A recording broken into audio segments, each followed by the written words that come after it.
तो ये मेरी मेहनत का नतीजा है, जो कि सुबह के टाइम में दाल चावल अंडा टिक्की और रिक्शा चलाती थी। उसके बाद अल्लाह ने मुझे कहा कि नहीं, तो अपने घर के बाहर ही मेहनत कर और इज्जत से कमा के तो अपने घर जा। जीबो गरीब उनके लफ्ज़ से मुझे तो शर्म आती है बोलते हुए भी। फिर मैंने कहा नहीं, अब मैं इंशाल्लाह अपना वापस स्टॉल लगाऊंगी। इसको सेल आउट करके मैंने रिक्शे से बेटी की शादी कर दी। तो बेहतर यही है कि अपनी ज़िंदगी को इज्जत से जिएँ, शौक़ से जिए, अपने शौक़ खुद ही पूरे करें। यहाँ पे कोई किसी के शौक़ पूरे नहीं करता कि मुद्दे लाख बुरा चाहे तो क्या होगा, वही होगा जो मंजूर खुदा होगा। मैं अल्हम्दुलिल्लाह जब तक मेरी सांस में सांस है, मैं ऐसे ही इज्जत से कमाती रहूँगी, लोगों के लिए मोटिवेशन बनती रहूँगी। अस्सलाम वालेकुम नाज़रीन, मुझे कहते हैं अतीक इसहाक़ और आप देख रहे हैं डिजिटल फोर्स। नाज़रीन, लाहौर का इलाका ग्वाल मंडी और ग्वाल मंडी का एक बाज़ार और एक बाज़ार के अंदर एक दुकान। उस दुकान का अनुमान कुछ इस तरह है कि उस दुकान में एक खतून है जिस खतून का नाम सायरा सुल्तान है और दुकान है उसकी सूप वाली, गरम अंडे और कश्मीरी चाय वाली। हम इनसे जानते हैं कि ये खुद बजाते खुद ये सब कुछ क्यों कर रहे हैं, इनका हस्बैंड, ये क्या दास्तान है, इनकी कहानी जानते हैं, इनकी ज़बानी। लेकिन ये यूनिक चीज़ है, मैं चाहता था कि मैं अपने नाज़रीन को ये चीज़ दिखा दूं कि जो औरतें, अल्लाह माफ़ करे, अस्तगफिरुल्लाह, बाहर अपना जिस्म बेचती हैं, उनके लिए एक बहुत बड़ा पैगाम है और बहुत बड़ा मैसेज है। और उनके मुंह पे ये तमांचा भी है कि ये मेरी बहन इज्जत की रोटी कमा रही हैं। इनसे जानते हैं। अस्सलाम वालेकुम। वालेकुम सलाम। सबसे पहले मेरी बहन मुझे ये बताएं, आपकी तबीयत, सेहत और मिजाज कैसे हैं? अल्लाह का शुक्र है, आप सब बहन भाइयों की दुआएं हैं, ठीक हूँ माशाल्लाह, बहुत अच्छी बात है। सबसे पहले तो मुझे बहुत खुशी हुई है और यकीन करता हूँ नाज़रीन को भी बहुत ज़्यादा खुशी होगी कि एक हमारी एक इस्लामी बहन खतून जो खुद अपनी मेहनत कर रही हैं और उन औरतों के मुंह पे तमांचा मार रही हैं जो अपना जिस्म बेचती हैं और ये रिज़्क़े हलाल यानी इज़्ज़त वाली रोटी कमा रही हैं। इसके पीछे क्या कहानी है? कुछ नहीं जी, मियाँ की डेथ हो गई थी, बस उनकी डेथ के बाद अपना पेट तो पालना ना मुझे, तो बस बाहर आ गई, मेहनत करने लग गई, इज्जत का कमाने लगी, अल्लाह की दोस्त बन गई, यही मेरे लिए काफ़ी है। माशाल्लाह, इतना बड़ा सेटअप, मुझे तो ऐसे लगा कि इसका मालिक कोई दुबई या बाहर के कंट्री से होगा जिसने इतना अच्छा सेटअप लगाया हुआ है, इतना अच्छा माहौल है, इतनी प्यारी प्यारी कुर्सियाँ, टेबल, सब कुछ अल्लाह ताला ने तो दिया है। लेकिन स्टॉल पे आई थी, ये मैंने रेंट पे दी हुई थी दुकान। अच्छा। तो उसके बाद मैंने खाली करवा के मैं माशाल्लाह खुद आई हूँ और ये सब माशाल्लाह मेरी मेहनत का नतीजा है कि आज अगर आपको ये सेटअप पसंद आया तो ये मेरी मेहनत का नतीजा है, जो कि सुबह के टाइम में दाल चावल अंडा टिक्की और रिक्शा चलाती थी। उसके बाद अल्लाह ने मुझे कहा कि नहीं, तो अपने घर के बाहर ही मेहनत कर और इज्जत से कमा के तो अपने घर जा। माशाल्लाह, क्या ही बात है। अच्छा, आप दाल चावल भी बनाती थी पहले? हाँ जी, वो फिर जब हार्ट का मसला हुआ ना तो डॉक्टर ने मना कर दिया। अल्लाह ताला आपको सेहत और तंदुरुस्ती वाली लंबी सारी ज़िंदगी दे मेरी बहन। मुझे नहीं चाहिए इतनी, काफ़ी है। नहीं, लंबी सारी ज़िंदगी तो लोग मांगते हैं। नहीं बेटा, मुझे नहीं चाहिए, जितनी झीली उतनी माशाल्लाह काफ़ी है। तो आप रिक्शा भी चलाते थे पहले? जी। रिक्शा चलाने के बाद आपने क्या सोचा कि आपने ये सेटअप शुरू कर दिया, और रिक्शा चलाने में क्या क्या परेशानियाँ आई हैं? रिक्शा चलाने में तो मैं आपको बताऊं, मुझे बहुत दिक्कत हुई है, अल्लाह जानता है इस चीज़ को। कि मैंने सोचा था चलो मैं रिक्शा, सुनती थी कि लोग बड़ा पैसा कमा रहे हैं जी उसमें। मैंने भी एक अपनी मेहनत से रिक्शा ख़रीदा, दाल चावलों की टिक्की की कमाई से, 2,80,000 का आया था वो उस टाइम पे, आज से 4-5 साल पहले। वो मैं जब रोड पे निकली तो अजीब ही लोग बातें करने लगे, ख़ास तौर पे मर्द हजरात जो थे वो अजीब सी टोन करने लगे जी, अजीबो गरीब उनके लफ्ज़ से मुझे तो शर्म आती है बोलते हुए भी। तो मैंने 1 माह भी नहीं चलाया तो मैंने उसे सेल आउट कर दिया। सेल आउट करने के बाद मुझे किसी बंदे ने कहा, वो भी कोई अल्लाह का फरिश्ता ही होगा, उसने मुझे कहा बेटा आप अपने घर के बाहर जो इज्जत से कमा रही हो, फिर ये सड़कों पर रुलने की क्या ज़रूरत है। तो मैं घर आके बड़ा रोई। फिर मैंने कहा नहीं, अब मैं इंशाल्लाह अपना वापस स्टॉल लगाऊंगी। इसको सेल आउट करके मैंने रिक्शे से बेटी की शादी कर दी, तो वो अपने घर गृहस्थी की हो गई। तो इसके बाद फिर मैं अपने यहाँ पे, अभी आप अकेले ही हैं? हाँ अल्लाह का शुक्र है, अकेले ही अच्छे हैं, अकेले आए, अकेले ही जाना, तो फिर इन रिश्तों को क्या करना है। तो आपके जो खामंद हैं, हस्बैंड हैं, उनको क्या हुआ और कब उनकी डेथ हुई? उनकी डेथ को 17 साल हो गए हैं। अल्लाह 17 साल हो गए? हाँ जी, अल्लाह उनको 17 सालों से आपने अपनी मेहनत कश कर की? नहीं, मैं अभी 6-7 साल ही हुए हैं। जब मुझे पता लगा कि मुझे बेटी की शादी करनी है और इस तरह बच्चे का फ्यूचर बनाना है, बेटे का, मुझे लगा कि मुझे अब बाहर आना पड़ेगा।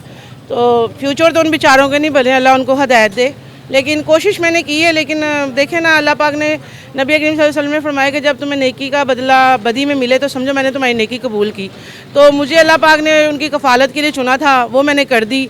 अब आगे उनके नसीब हैं, अच्छा बुरा वो खुद जानते हैं, बेहतर जानते हैं। जो इतनी सियानी बातें कर सकते हैं वो अपनी ज़िंदगी भी खुद जी सकते हैं। तो अब मुझे अपने पेट के लिए तो कमाना है, अपने घर के जो बिल आते हैं, अखराजात हैं मेरे अपने ज़ाती, फिर मैंने इंशाल्लाह इसी पैसों से हज पे जाना है। फिर मेरी अपने बड़े, आपकी ये काविश कबूल फरमाएंगे इंशाल्लाह। 2 शादियां कर दी हैं बेटी की, अब बाकी उसके नसीब है। चलिए अल्लाह ताला आसानियाँ पैदा फरमाए। मुझे ये बताएं कि रिक्शा चलाने से और ये मेहनत कश करने से पहले कैसे गुजारा होता था? ये रेंट आता था मुझे दुकान का? हाँ जी, 10,000 रेंट आता था। उसमें बच्चों की फीसें चली जाती थी, घर के खर्चे हो जाते थे। फिर बच्चे कहने लग गए जी फलाने के पास ये चीज़ है, हमारे पास नहीं है, हमारा बाप होता तो ये होता वो होता। फिर मैंने एक दिन सोचा कि नहीं यार, मुझे भी कुछ करना चाहिए, हाथ अल्लाह पाक ने दिए हुए हैं। तो उनके लिए बड़ी मैंने स्ट्रगल की, लेकिन रिज़ल्ट भी बड़े आला मिले हैं माशाल्लाह। मैं अपनी बहनों से ये कहना चाहूँगी जिनके मियों की डेथ हो जाती है या जो तलाक हो जाती है, मैं उनको ये कहना चाहूँगी कि अपनी ज़िंदगी के बारे में भी सोचा करें, क्योंकि हमें भी ज़िंदगी एक दफ़ा मिलनी है, बार बार नहीं मिलनी, ठीक है ना। अगर आपके बहन भाई या आपके फादर जिंदा, मेरे तो खैर फादर, मैं 6 माह की थी जब मेरे फादर की डेथ हो गई। मेरे तो फादर नहीं थे, तो भाई थे, लेकिन वो अपनी अपनी ज़िंदगी में मस्त है माशाल्लाह। तो जब आपका कोई बड़ा आपको कह रहा हो ना कि शादी कर लो तो ज़िंदगी अच्छी, तो कर लिया करें। ये बच्चों के नाम पे अपनी ज़िंदगी को वेस्ट मत किया करें। बाद में भी तो आपने अकेले रह के खुद ही स्ट्रगल करके अपने पेट को पालना, तो बेहतर नहीं है। जो मैंने अपनी ज़िंदगी में सीखा है ना, वो यही है कि अगर किसी बहन का मियाँ छोड़ जाता है या अल्लाह को प्यारा हो जाता है, तो खुदारा वो अपना घर दोबारा बसा लिया करे। अपने बच्चों की आस पे रह के अपनी ज़िंदगी मज़ीद जहन्नुम ना बनाया करे। नाज़रीन इकराम, बहुत गहरी बात इन्होंने कर दी है। अल्लाह ताला इनको सलामत रखे। बेशक माँ एक ऐसी हस्ती है कि जब तक बेटा रात को घर में ना आए तो माँ की आंख नहीं लगती। माँ एक ऐसी हस्ती है कि बच्चा जब परवरिश में होता है, बचपन में होता है, वो जिस जगह पे पेशाब करता है, माँ उसकी जगह पे खुद लेट जाती हैं। माओ की अगर मैं मसाले दूँ तो मसाले ख़त्म हो ही नहीं सकती, अल्फाज ही ख़त्म हो जाते हैं, मसाले ख़त्म नहीं होते। तो इसीलिए तो अल्लाह पाक ने इतनी बड़ी अपनी प्यारी चीज़ जन्नत माँ के पैरों में नहीं ना रख दी। कोई तो वजह होगी उस माँ में कि जो अल्लाह पाक ने इतनी बड़ी जन्नत उठा के इतने प्यार से जो उसने खुद प्यारी सी बनाई, वो औरत के पैरों में रख दी। क्यों रखी? कुछ तो बात होगी माँ की बातों में, जो इस तरह अल्लाह पाक ने इतनी प्यारी चीज़ अपनी उसके पैरों में रख दी। बाकी ये है कि नबी करीम सल्लल्लाहु अलैहि वसल्लम ने खुद फरमा दिया कि एक टाइम आएगा कि माँ बाप की कदर नहीं होगी, वो क़यामत की निशानी में से बड़ी निशानी होगी। तो मुझे नबी पाक ने तो अल्हम्दुलिल्लाह कभी झूठ बोला ही नहीं, और जो उन्होंने कहा वही सच है। हम भी अपने स्टॉल पे हमारे भी आते हैं दुकान, माएँ बहुत दुखी आती हैं, बातें करती हैं, बताती हैं।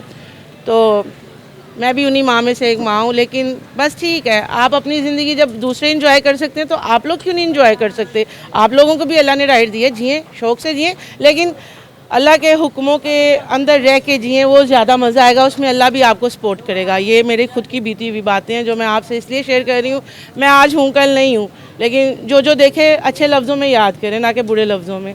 तो बेहतर यही है कि अपनी ज़िंदगी को इज़्ज़त से जिए, शौक़ से जिए, अपने शौक़ खुद ही पूरे करें। यहाँ पे कोई किसी के शौक़ पूरे नहीं करता, अपनी मेहनत से ही आपको शौक़ पूरे करने पड़ेंगे, ठीक है ना। जैसे अब मेरा शौक़ है कि मैंने हज पे जाना, उम्रा तो माशाल्लाह मैं कर रहा हूँ इंशाल्लाह। तो अब मुझे हज पे जाना है, तो इंशाल्लाह आपको यहीं से जाके दिखाऊंगी इंशाल्लाह, और फिर आप देखें कि मेहनत में अल्लाह कितनी बरकत डालता है। तो बेहतर यही है कि अपनी ज़िंदगी को खुशो खुरम रखें और अल्लाह से गिले करना छोड़ दें। अल्लाह से गिले जब हम करें, जब हमारे हाथ दोनों टूटे हों, पाँव दोनों टूटे हों, हमारे दिल गुर्दे फिफड़े काम ना करते हो, फिर हम अल्लाह से गिला करें, यार अल्लाह तूने तो हमें इस लायक भी नहीं किया कि हम कुछ मेहनत कर सकें। जब माशाल्लाह ये देखें हाथ पाँव सब सलामत है, हर चीज़ नेमत सलामत है, जिस्म सलामत है, तो फिर मेहनत करने में तो कोई हर्ज नहीं ना, फिर तो अल्लाह से गिला बनते ही नहीं है। नाज़रीन इकराम, बात बहुत आला कर दी है इनकी, सुनी है दास्तान और हो गया हूँ मैं भी थोड़ा सा परेशान। इनका है अल्लाह पे मान और अल्लाह ताला का है अपने बंदों पे मान। मुझे इनसे ये जानना होगा कि आपकी ज़िंदगी इतनी स्ट्रगल में डूबी रही है, आपने स्ट्रगल करके मेहनतें करके सब कुछ किया, आपने उम्रा भी कर लिया, माशाल्लाह माशाल्लाह। तो क्या आपके हस्बैंड होते, अल्लाह ताला उनको जन्नत में आला मकाम अता फरमाए, तो तब ये सब कुछ होता या ना? जब मेरे हस्बैंड ज़िंदा थे, छोटी सी बात बता देती हूँ, आपको बतानी तो नहीं चाहिए, लेकिन अगर मैं दूसरों के लिए वाकई मोटिवेशन मिसालें बन रही हूँ तो फिर मुझे आपसे अपनी थोड़ी ज़िंदगी शेयर करनी चाहिए। जब मेरे हस्बैंड ज़िंदा थे ना, अल्लाह उनको करवट करवट जन्नत नसीब करे, मैं 2-2 3-3 दिन बच्चों के साथ भूखी रहती थी और मार अलग उनसे खाती थी। तो जिस तरह ये भाई ने कहा कि ये पॉसिबल था उम्रा करना या इस तरह, तो नहीं, पॉसिबल ही नहीं था। अल्लाह ताला उनको जन्नत में आला मुकाम अता फरमाए। मेरी बहन मुझे ये बताएं कि आपने ये जो सब कुछ सेटअप बनाया, इसके ऊपर जो लागत आई वो भी आपने अपने पल्ले से ही सब कुछ किया? देखें 6-7 साल पहले मैंने अपने कांटे बेच के तो मैंने स्टॉल लिया था। मोटिवेशनल मिसाल है ये पाकिस्तानी खतूनों के लिए, जो खतूनें घर बैठ के अल्लाह से गिले और शिकवे करती कि अल्लाह ताला ने हमें दिया क्या है, हमने किया क्या है, हम भूखे मर गए, हम ये कर गए, वो कर गए। ये उनके लिए मोटिवेशनल मिसाल है मेरी बहन, अल्लाह ताला इनको सलामत रखे। जी मेरी बहन आप क्या कह रही हैं? मैं कहा कभी हमने सोचा जब वो 5 टाइम हमें पुकारता है हम जाते हैं तो हम किस मुंह से गिला करेंगे उससे। उसने हमें सेहत दी है, यही बहुत बड़ी नेमत है हमारे लिए। दौलत तो यहीं पे रह जानी है और अगर सेहत ही नहीं होगी तो हम खाएं पिएंगे कैसे, इंजॉय कैसे करेंगे। यहाँ तक कि जब हम बीमार होते तो हम सीधे मुँह तो किसी से बात नहीं करते। तो आपको हमें अल्लाह से गिले करने ही नहीं चाहिए, उसकी मेहरबानी है, उसने हमें चलते फिरते रखा हुआ है। मैं कहती हूँ सबसे बड़ी दौलत मेरी ये है जो मैं अभी आपसे बातें कर रही हूँ और जो मैं अपने पाँव पे खड़ी हूँ, बस मेरे लिए दौलत यही है। अच्छा मेरी बहन मुझे ये बताएं, अगर रिश्तेदारों या फैमिली की बात करें जो ख़ानदान वाले, उन्होंने इस बात से कभी टोका नहीं है या कभी उन्होंने कोई ऐसी वैसी बात की हो या सपोर्ट करते हैं? रिश्तेदारों का मैं क्या कहूँ, जब मैं 6 माह की थी मेरे फादर की डेथ होगी तो हम तो रिश्तेदारों को इतना मिले नहीं। वो उनका प्यार है, हमें बुला लेते अपनी खुशी गमी में, मेहरबानी है उनकी। लेकिन उन्होंने ना कभी अच्छे में हमारे बोले हैं ना कभी बुरे में बोले हैं, तो इसलिए रिश्तेदारों बेचारों को कुछ भी नहीं कह सकती क्योंकि ना वो हमारे अच्छे में है ना वो हमारे बुरे में है। और जो कस्टमर आते हैं उनका बिहेवियर आपके साथ? बहुत ज़बरदस्त माशाल्लाह, मैं आपको बता नहीं सकती कि इतना ज़बरदस्त है कि इतना प्यार करते हैं। माँ जी, आंटी, बाजी, बेटी, इसके अलावा तो मैं कुछ सुनती नहीं हूँ ना उनके मुंह से। और उन सब के लिए दुआएं हैं ढेर सारी, जो मुझे इतनी प्यार करते हैं, इतना सपोर्ट करते हैं, इतना लाइक करते हैं। तो अल्लाह का शुक्र है। देखें आप अच्छा काम कर रहे होते हैं ना तो लोग भी आपको अप्रिशिएट करते हैं, अगर आप बुरा काम कर रहे होते हैं ना तो वो फिर आपके नसीब होते हैं। मैंने तो ये देखा है, अच्छा कर लो बुरा कर लो, आप अपने रब की तरफ ज़्यादा तवज्जो दें ताकि इंसानों की तरफ दो। अपने रब को राज़ी करो, जो मेन हमारा पॉइंट है। लोगों को राज़ी तो हम किसी हाल में कर ही नहीं सकते। यहाँ तक मैं आपको एक छोटी सी बात बताती हूँ, जब मेरे मियाँ की डेथ हुई तो मैं इद्दत में गई तो मेरे पास नमाज और कुरान के अलावा कोई सहारा नहीं था। तो यकीन करें जब भी लोगों ने कहा कि ये रातों को कहीं जाती है, किसी यार से मिलती है, तो मैंने अल्लाह से यही कहा, मैं कि तेरी दुनिया तो किसी हाल में खुश ही नहीं है। अभी तो मैंने अपनी दहलीज पार ही नहीं की, 4 माह 10 दिन। ये बातें किन्होंने की थी जब आप इद्दत में थे? लोग हमारे जो आसपास होते हैं, अब क्या उनका नाम लेना है इतने सालों बाद। तो मैं आपको बता रही हूँ कि अगर आप बंद कमरे में भी अल्लाह को याद करें ना, उसमें भी आप पे तोमते लगा देते हैं। जब नबी पैगंबर के नहीं छोड़ा है हम लोगों ने, तो हम कैसे एक्सपेक्ट कर सकते हैं कि मैं अपने अल्लाह रब की अदना सी बंदी और मैं कहूँ जी मैं बड़ी नेक हूँ, मैं बड़ी हाजी बड़ी बीबी हूँ। ऐसा नहीं है।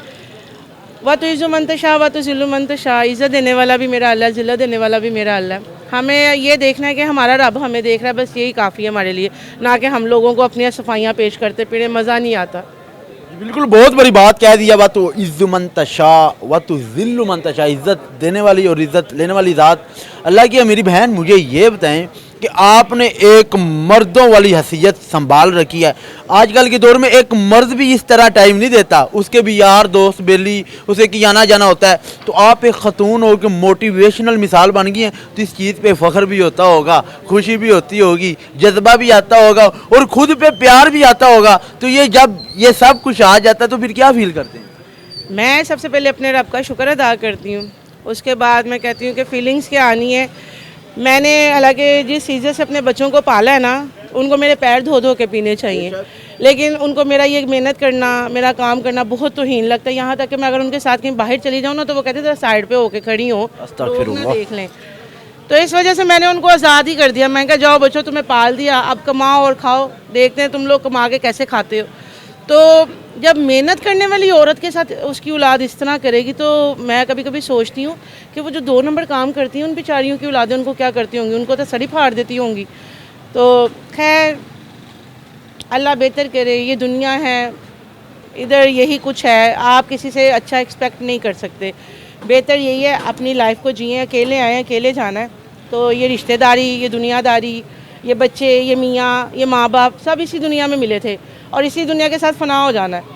तो अपना इखलाक अच्छा रखें, जो हमारे साथ जाना है। हमारा इखलाक अच्छा होगा ना तो हमारी बख्शिश अल्लाह खुद ही कर देगा।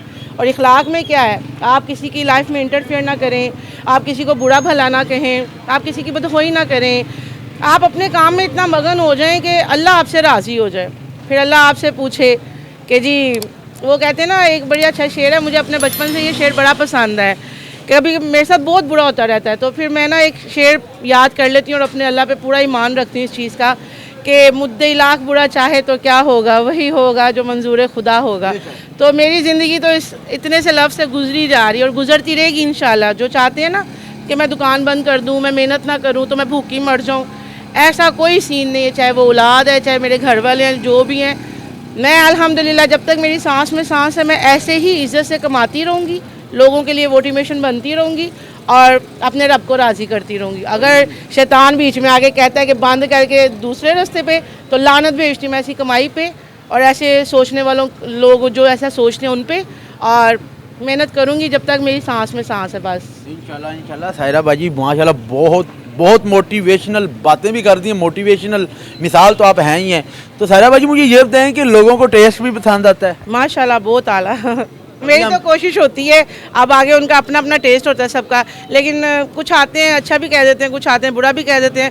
सबको मेरा सलाम है, सबको आपका सलाम है। माशाल्लाह बहुत अच्छी बातें की और ये एक यूनिक चीज़ है। लाहौर का इलाका ग्वाल मंडी का एक बाज़ार, उस बाज़ार में एक दुकान, जिस दुकान के शटर के ऊपर वाले हिस्से पे लिखा हुआ है सायरा सुल्तान। इनकी दुकान से आपको सूप भी मिलेंगे, उबले हुए अंडे भी मिलेंगे और यखनी भी मिलेगी, कश्मीरी सब्ज़ चाय भी मिलेगी। अगर मैं इनके मादी की बात करूं, मादी में इन्होंने बहुत सी परेशानियों का सामना किया है। उस सामने के बाद इन्होंने एक रक्षा बनाया, उस रक्षे से पहले इन्होंने दाल चावल का भी सामना किया, दाल चावल सेल कर करके इन्होंने रक्षा बनाया। रक्षा सेल करने के बाद अब इन्होंने एक ऐसा सेटअप बनाया है कि जो कि एक तंदुरुस्त और एक अच्छा मर्द भी नहीं कर सकता, तेरे या मेरे जैसा भी नहीं कर सकता। इनकी हिम्मत, इनकी जुर्रत, इनकी ताकत, इनकी कुव्वत को मेरा भी सलाम है। और कमेंट बॉक्स आपके पास है, आपने अपनी राय का इजहार कमेंट बॉक्स में करना है, लेकिन उससे पहले इनसे जानेंगे कि आप देखने वालों को क्या पैगाम देंगी और उन खातूनों को क्या पैगाम देंगी, उनके मुंह पे कैसा तमांचा मारेंगी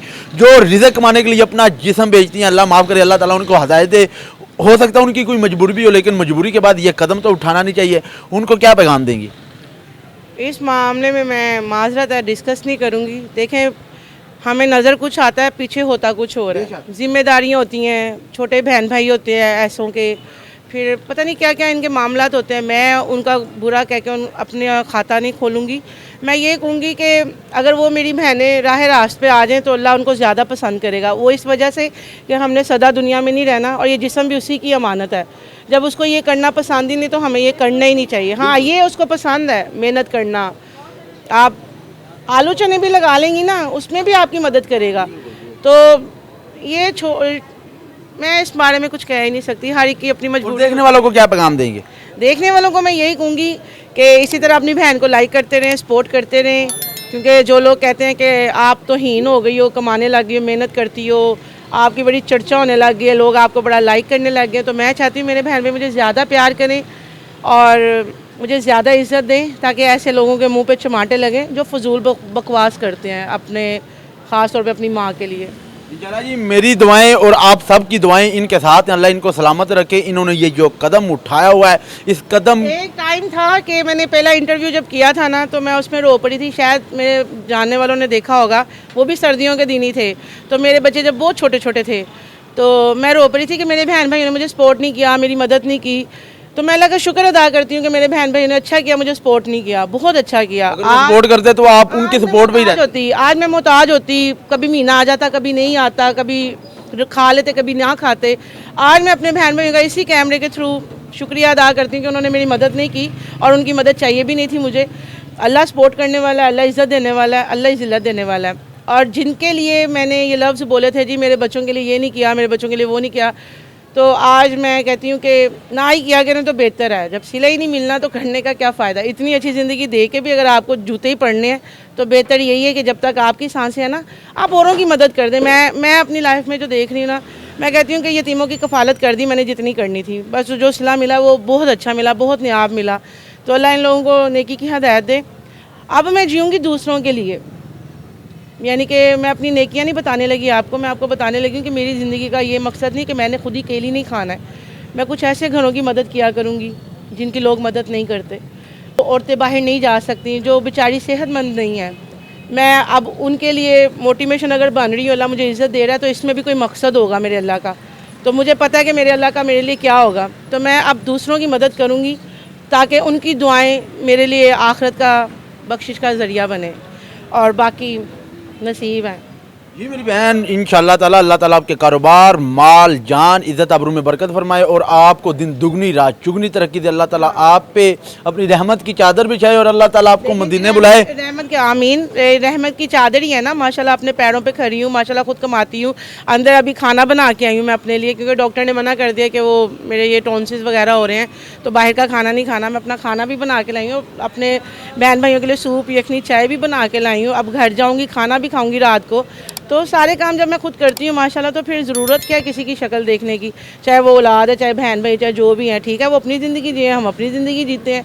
अकेले हैं, अकेले ही जाना है, तो इसमें कोई सब कुछ आप ये अकेले मैनेज कर कैसे लेते हैं? मेरा अल्लाह मुझे सपोर्ट करता है, मुझे किसी की सपोर्ट चाहिए ही नहीं। जब वो मेरे साथ है तो मुझे किसी से क्या लेना देना। सबसे बड़ी सपोर्ट तो मेरे अल्लाह की है ना। अगर आप मेरी एक दिन मदद करेंगे, उसने तो मुझे सदा मदद करनी है, तो बेहतर नहीं कि मैं अपने अल्लाह से रब्ता रखूँ, वही काफ़ी है। ये बहुत अच्छी मसालें भी दे दी हैं और बहुत अच्छी बातें भी कर दी हैं और मोटिवेशनल मिसाल सबसे बड़ी ये खुद है। कमेंट बॉक्स आपके पास है, आपने अपनी राय का इजहार करना। मैं आपको मिलता हूँ अगले प्रोग्राम में, तब तक के लिए अल्लाह हाफिज़। मगर उससे पहले एक दफ़ा फिर इनकी हिम्मत, इनकी कुव्वत, इनके जज्बे और इनकी ताकत को मेरा झुक कर सलाम।